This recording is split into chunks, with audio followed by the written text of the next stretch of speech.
ஒரே ஒரு வீடியோ தான் கௌதம் கம்பீர் மாமாவை பத்தி போட்டேன். அதுக்குள்ள கௌதம் கம்பீர்னா யாருன்னு தெரியுமா? அவர் எவ்வளவு நேர்மையானவர்னு தெரியுமா? கௌதம் கம்பீர் தோனி மேல வைக்கிற கிரிட்டிசிசம் என்ன?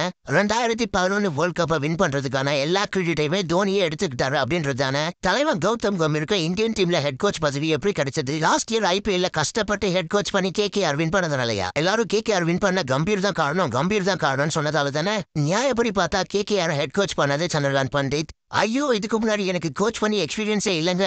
டீமை நல்லா ஹெட் கோச் பண்ணி வின் பண்ண வச்சது சந்திரகாந்த் பண்டிட் தான். நீங்க அவர்தான் இந்தியன் டீமோட ஹெட் கோச்சா ஆக்கணும்னு சொல்லியிருக்கணுமா இல்லையா? ஜிக்கு தான் அடுத்தவங்களோட கிரெடிட் எடுத்தா பிடிக்கவே பிடிக்காதுல்ல. அடுத்த தலைவரோட நேர்மையை பார்ப்போமா? கரெக்டா பங்களாதேஷ் T20 சீரீஸ்ல நிதிஷ்குமார் ரெட்டியை கேப்டன் பிளேயர் ஆக்கி விட்டுட்டு இன்னொரு பக்கம் ஹர்ஷித் ராணாவை ஃபர்ஸ்ட் 2 மேட்சுக்கு பதுக்கி வச்சுட்டாரு. சரி, ஓகே, சீரியஸ் தான் வின் பண்ணியாச்சு, ஜி தான் ரொம்ப நேர்மையான கண்டிப்பா ஹர்ஷித் ராணாவை 3rd மேட்ச்ல விளையாட வைப்பாருன்னு பார்த்தா அவனுக்கு வைரல் ஃபீவர்னு டாக்டர் கிட்ட 100 ரூபாய் கொடுத்து சர்டிஃபிகேட் வாங்கி வந்து நிக்கிறாரு ஜி.